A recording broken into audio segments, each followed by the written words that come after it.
انسانیت کی اور خصوصاً اہل ایمان اور اہل اسلام کے لیے ایک خصوصیت اور اللہ کا بڑا انعام ہے۔ لباس کے بارے میں بھی شریعت کی رہنمائی موجود ہے کہ شریعت میں لباس کے متعلق کیا ہدایات دی ہے۔ بے لباسی حیوانیت ہے اور لباس انسانیت کا، جسے کہیں کہ عزت اور احترام کا، جسے کہیں کہ علامت ہے۔ اللہ نے اس انسان کو عزت بخشی، احترام بخشا، اور اسے اللہ نے لباس کی نعمت عطا فرمائی ہے۔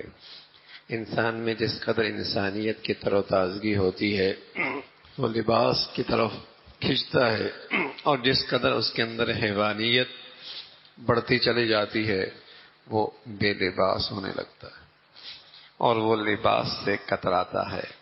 حضرت آدم علیہ السلام جب شیطان نے انہیں ورغلایا اور پھر جسم سے ان کا لباس ہٹنے لگا تو گوارا نہ ہوا، اور جلدی جلدی جنت کے ان درختوں کی طرف گئے جن کے پتے بہت بڑے تھے، اور ان کو توڑ کر اپنے جسم پہ چپکانے لگے۔ لباسا یواری سوآتکم، وہ اس لیے کہ لباس انسانی فطرت کا تقاضا ہے۔ لباس انسانی فطرت کا تقاضا ہے، اور انسان جس قدر فطرت کے قریب ہوگا وہ لباس کو پسند کرے گا، اور جس قدر یہ انسان اپنی فطرت سے دور ہوتا چلا جائے گا اس کے لیے لباس بوجھ ہو جائے گا۔ آج دنیا میں بے لباسی کا دورہ ہے، اور عریانیت اور فحاشیت کا نام ہی جسے کہیں کہ ثقافت رکھا جا رہا ہے، اور اسی کا نام ترقی، اور ترقی کا اسے علامت بتلایا جا رہا۔ تو لباس کے بارے میں بھی شریعت نے ہدایت دی ہے، اور خصوصاً مسلمانوں کو شریعت نے ایسے لباس کی علامات بتائیں جس سے یہ ساری دنیا سے اس کا تشخص نمایاں ہو اور دور سے پتہ چلے یہ مسلمان ہے۔ اور یہ شعار اس کا لباس میں بھی خاص طور پہ اس کی ہدایات موجود ہیں نا۔ دیکھیے شریعت نے تو اس کا خیال رکھا ہے، اللہ کے نبی صلی اللہ علیہ وسلم نے، کہ عبادت کے اندر بھی کسی غیر قوم کی مشابہت اسلام پسند نہیں کرتا۔ رسول اللہ صلی اللہ علیہ وسلم نے اسے پسند نہیں فرمایا۔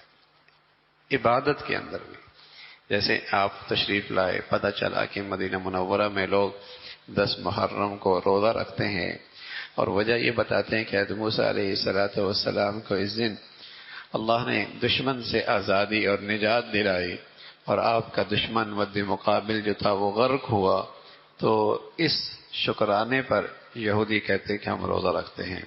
رسول اللہ صلی اللہ علیہ وسلم نے فرمایا کہ حضرت موسیٰ علیہ السلام سے ہمارا تعلق ان سے بھی زیادہ ہے، ہم بھی روزہ رکھیں گے، لیکن فرمایا ہم اس کے ساتھ ایک روزے کا اضافہ کریں گے، 9 کو رکھیں گے، 10 کو رکھیں گے، یا 10 کو رکھیں گے اور 11 کو رکھیں گے، اضافہ کریں گے تاکہ مشابہت عبادت کے اندر بھی نہ ہو۔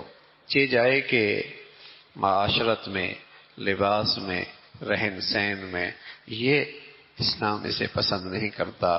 مسلمانوں کا اپنا ایک تشخص ہے، اور سبحان اللہ رسول اللہ صلی اللہ علیہ وسلم نے اپنی امت کو غیور بنایا ہے، غیرت مند بنایا ہے کہ اپنی زندگی کے طرز میں کسی قوم کی محتاج نہ رہے، اور یہ اپنی زندگی گزارنے میں کسی قوم کی بیکاری بن کے زندگی نہ گزارے۔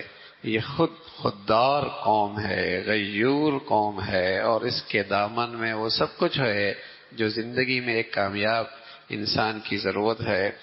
تو اسی طرح لباس کے متعلق بھی شریعت نے ہدایات دی ہیں۔ آج کے اس پرفتن دور میں چونکہ رسول اللہ صلی اللہ علیہ وسلم کی یہ شریعت اور ہدایات سامنے نہیں ہوتی، تو مسلمانوں کے اندر جو 20 سال پہلے، 25 سال پہلے جو لباس عیبدار ہوا کرتا تھا، آج وہ لباس فخر کی چیز ہو گیا۔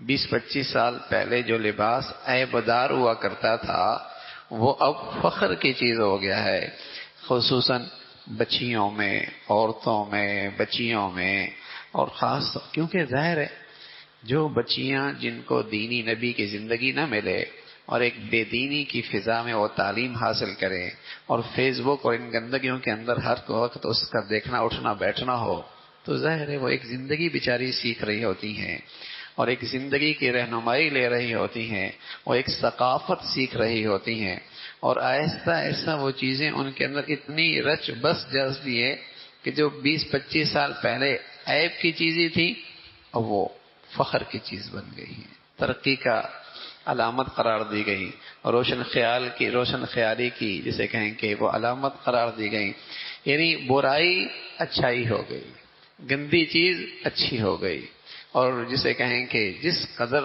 حضرت رسول اللہ صلی اللہ علیہ وسلم فرمایا کرتے تھے ایک وقت آئے گا کہ ایسا لباس پہننے والی ہوں گی کہ عاریات لباس پہنی ہوئی ہوں گی لیکن بے لباس ہوں گی۔ اب اس زمانے میں ایسی مخلوق نہ گلیوں میں تھی، نہ بازاروں میں تھی، نہ تعلیمی اداروں میں تھی کہ لباس پہنی ہوئی ہوں اور بے لباس ہوں۔ تو رسول اللہ صلی اللہ علیہ وسلم نے بتایا، صحابہ مان گئے کہ ایسی مخلوق ہوگی کہ لباس پہنی ہوں گی عاریات، پھر بھی ننگی ہوں گی، بے لباس ہوں گی۔ لیکن آج دیکھیے، یا تو لباس اتنا باریک ہے کہ سارا جسم جھلکتا ہے، یا لباس اتنا چست ہے کہ اندر کا سارا جسم نظر آتا ہے، یا لباس اتنا مختصر ہے کہ بس نام کا لباس ہے، باقی جسم پہ لباس کوئی نہیں ہے۔ باریک بھی آ گیا، سارا جسم جھلکتا ہے، مختصر بھی ہو گیا، جسم کے تھوڑے حصے پہ لباس ہے، باقی لباس ہی کوئی نہیں، اور تیسرا اتنا چست ہے کہ اس کے جسم کے تمام اعضاء اور جوارح بالکل نمایاں ہوتے ہیں۔ یہ لباس نہیں۔ لباس کی شان یہ ہے، قرآن نے بتایا انزلنا علیکم لباسا یواری سواتکم، جس سے تمہارے پردے کی چیز چھپ جائے، جس سے تمہاری شرمگاہیں، تمہارے پردے کی چیزیں چھپ جائیں۔ ہاں، وریشہ زیب و زینت بھی حاصل کرو، زیب و زینت بھی حاصل کرو، لیکن ستر پوشی تو ہو۔ مرد کا ستر پوشی الگ ہے، عورت کی ستر پوشی الگ ہے۔ ستر پوشی تو کم از کم ہو کہ اتنا موٹا ہو، اتنا پورا ہو، اتنا کھلا ہو کہ یہ ستر پوشی تو کم از کم ہو۔ اگر یہ ستر پوشی نہیں، وہ لباس نہیں ہے۔ تو جو رسول اللہ صلی اللہ علیہ وسلم نے فرمایا عاریاتن، ہاں عاریات بے لباس ہوں گے، ممیلاتن مائلاتن رؤوسہن کأسنمۃ البخت لم یجدن ریح الجنہ وان ریحها لتوجد من مسیرۃ کذا وکذا، کہ وہ مائل ہو رہی ہوں گی، مائل کر رہی ہوں گی، ان کے سروں کے بال اونٹ کے کوہان کی طرح ہوں گے، اور وہ جنت کی ہوا اور خوشبو جو میلوں ہاں میل آ رہی ہوگی، ان بد نصیبوں کو وہ نصیب نہیں ہوگی۔ جنت کی وہ خوشبو جو میلوں ہاں میل سے آ رہی ہوگی، انہیں وہ بھی نصیب نہیں ہوگی۔ اللہ کے نبی صلی اللہ علیہ وسلم نے یہ وعید بتائی اور ترہیب ان کی کہ اس قسم کے بے لباسی سے مسلمانوں کا معاشرہ محفوظ ہو۔ تو لباس کے بارے میں شریعت نے حدود بتائی ہیں، اور لباس میں بھی ناجائز حرام چیزیں تھوڑی ہیں، حرام چیزیں تھوڑی ہیں، حلال جائز اجازت یہ بہت زیادہ ہیں۔ لیکن مطلب ہوا کیا کہ ہمارے معاشرے میں بدقسمتی سے چاہے لین دین ہو، چاہے معاشرت ہو، چاہے کاروبار ہو، حلال چیزیں کم ہوتی چلی جا رہی ہیں، حرام چیزیں زیادہ ہوتی چلی جا رہی ہیں، صحیح چیزیں کم ہوتی چلی جا رہی ہیں، غلط چیزیں زیادہ ہوتی چلی جا رہی ہیں۔ اب صحیح پہ آنا، جائز پہ آنا، حلال پہ آنا مشکل لگنے لگ گیا، ناجائز اور حرام اور غلط پہ کرنا آسان ہو گیا۔ حالانکہ شریعت میں جن چیزوں سے روکا گیا وہ بہت تھوڑی ہے، جن چیزوں سے منع کیا گیا وہ بہت، ان کی تعداد تھوڑی ہے، ان کی جسے کہیں کہ جزیات بہت تھوڑی ہیں، لیکن معاشرہ آہستہ آہستہ برائیوں کی طرف بڑھتا چلا جا رہا ہے، برائیاں بڑھتی چلی جا رہی ہیں، اچھائیاں کم ہوتی چلی جا رہی ہیں۔ تو پھر ہم کہتے ہیں بھائی بچنا ہی مشکل ہے، کرنا ہی مشکل ہے۔ ہم اس ماحول میں رہنے لگ گئے جہاں برائیاں بڑھتی چلی جا رہی ہیں۔ ورنہ شریعت میں بھی لباس کے معاملے میں بھی بہت آزادی ہے اور بہت گنجائش ہے. مرد شلوار ہو، تہمد ہو، پنجابہ ہو، کچھ بھی ہو، بس یہ ہے کہ اس کی ایک حد ہے. ایک حد یہ بھی ہے کہ وہ ٹخنوں سے اونچی ہو. یہ شریعت نے حد بتائی ہے. اب کوئی کہے کہ تکبر تو پہلے زمانے میں تھا، اب تو میرے دل میں تکبر نہیں ہے، اب ٹخنوں کو نیچے، اب سلوار کو اوپر کرنے کی ضرورت نہیں. اس زمانے میں مٹی ہوا کرتی تھی، گلیاں کچی ہوا کرتی تھی، راستے میں کیچڑ ہوا کرتا تھا، اور اس لیے سلوار ٹخنوں سے اونچی تھی. اب تو سنگ مرمر ہے، اور اب تو فرش ہے، اور اب تو کیا کہنے. تو یہ وہی حرکت ہے اور وہی اسے کہیں کہ حماقت ہے جو کہنے والے شراب کے بارے میں کہتے ہیں. اس زمانے میں نشہ آور چیزوں سے شراب بنائی جاتی تھی، نشہ بہت آتا تھا.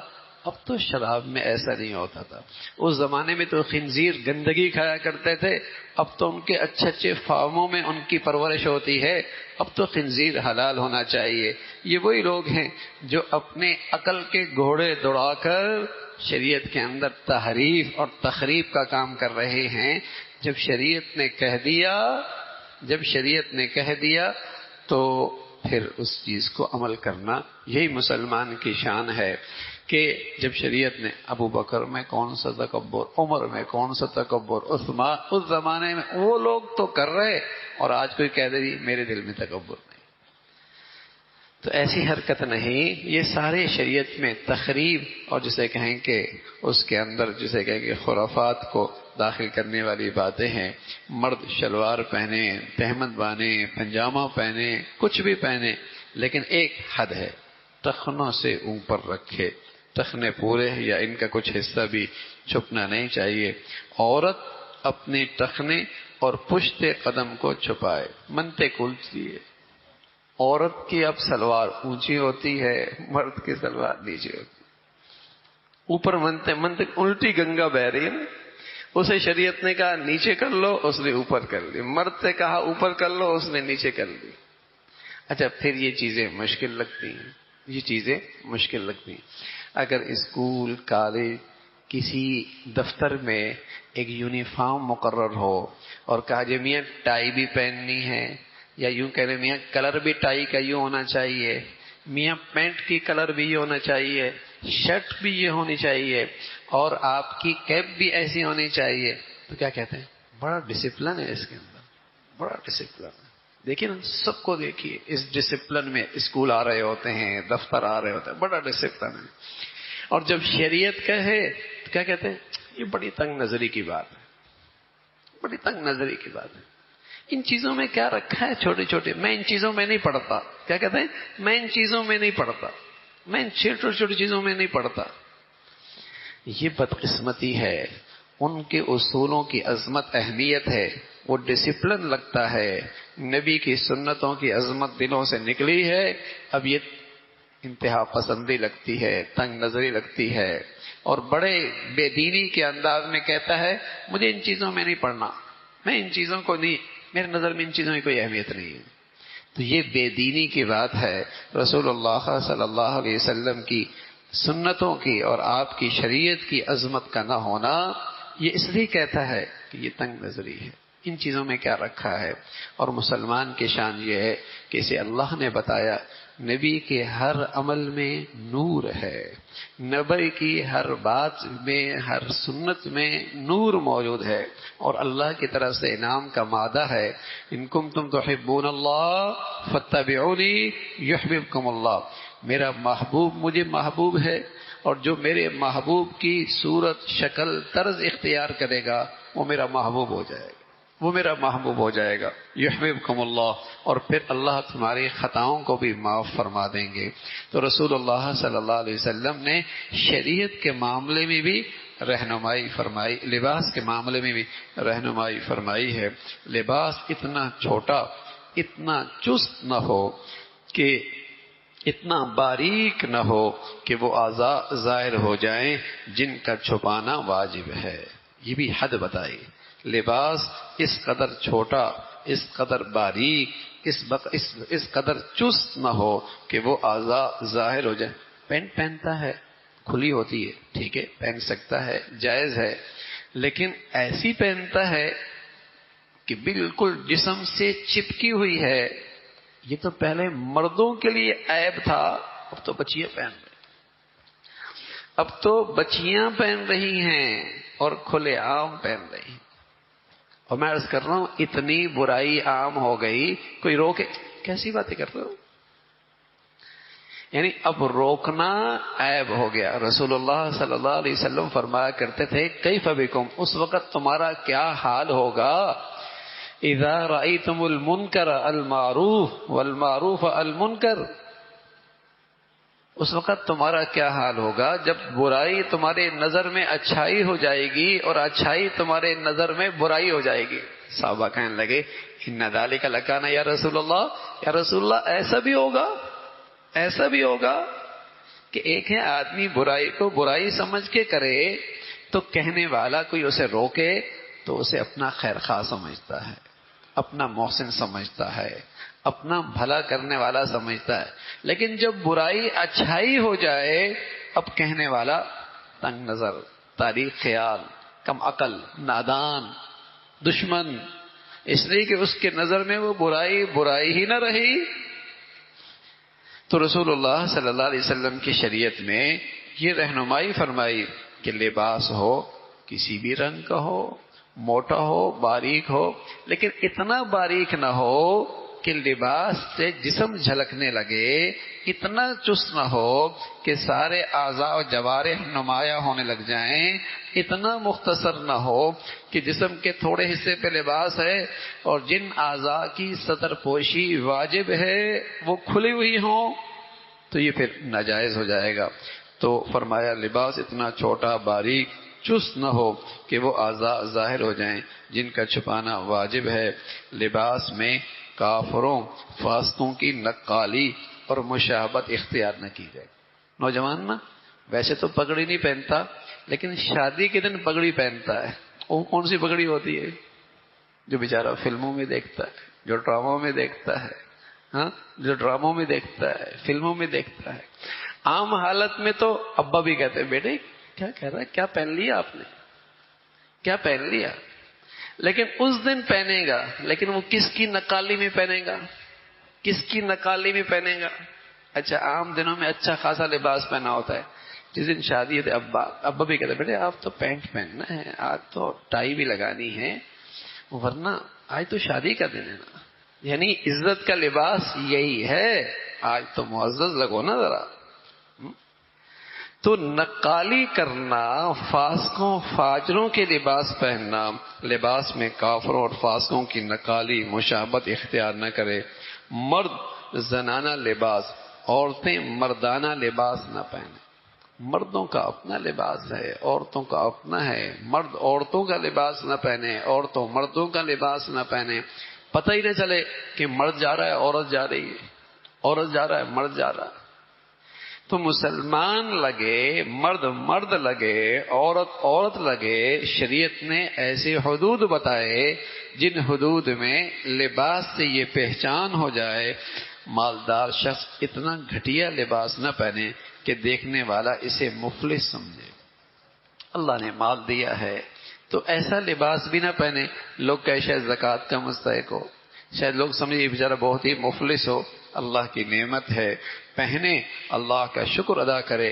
اچھا لباس پہننا کوئی بری بات نہیں، اچھا لباس پہننا کوئی بری بات نہیں، فخر اور نمائش نہ ہو، فخر اور نمائش نہ ہو، فخر اور نمائش نہ ہو۔ ہمارے ہاں کیا ہوتا ہے، 5 لاکھ کا جوڑا شادی میں کیوں پہنایا جاتا ہے، 10 لاکھ کا جوڑا کیوں پہنایا جاتا ہے، ہاں لاکھ کا لباس کیوں صرف اس لیے کہ پتہ چلے بھائی کھاتے پیتے لوگ ہیں، اور پہننا ایک دن، پہننا ایک دن صرف، حالانکہ اسے بھی گرمی لگ رہی ہے، اس کے لیے اٹھانا بھی ایک مصیبت ہوتا ہے، لیکن چونکہ نام ہے نا، کیونکہ نام ہے، نمائش کرنی ہے، دکھانا ہے، حرام ہے۔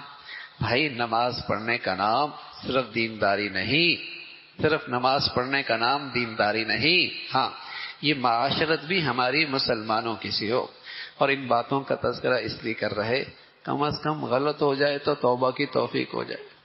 کم از کم درجہ یہ ہے کہ غلط ہو جائے تو توبہ کی توفیق ہو جائے. غلط ہو جائے تو توبہ کی توفیق ہو جائے. کم از کم اچھائی برائی کا علم تو ہو، صحیح غلط کا پتہ تو ہو، جائز ناجائز کا علم تو ہو کہ اللہ اپنا فضل فرما دے، کرم فرما دے اور توبہ کی توفیق مل جائے. توبہ کی توفیق مل جائے. فرمایا فخر اور نمائش اور تکلف سے اجتناب کرے. مردوں کو اصلی ریشم لباس پہننا حرام ہے، عورتوں کے لیے ریشم کا لباس جائز ہے. جیسے اصلی بوس کی یہ عورتوں کے لیے ریشم حلال ہے اور مردوں کے لیے یہ حرام ہے. یلبسون من سندس و استبرق متقابلین. ہاں اللہ اہل جنت کو جنت میں ریشم پہنائے گا، باریک بھی ہوگا موٹا بھی ہوگا. من سندس و استبرق متقابلین، وہاں اللہ یہ ریشم پہنائے گا. لیکن دنیا میں مردوں کے لیے یہ حرام ہے. کچھ حدود ہیں، آگے اس کی تفصیل آ رہی ہے. اللہ عمل کی توفیق نصیب فرمائے.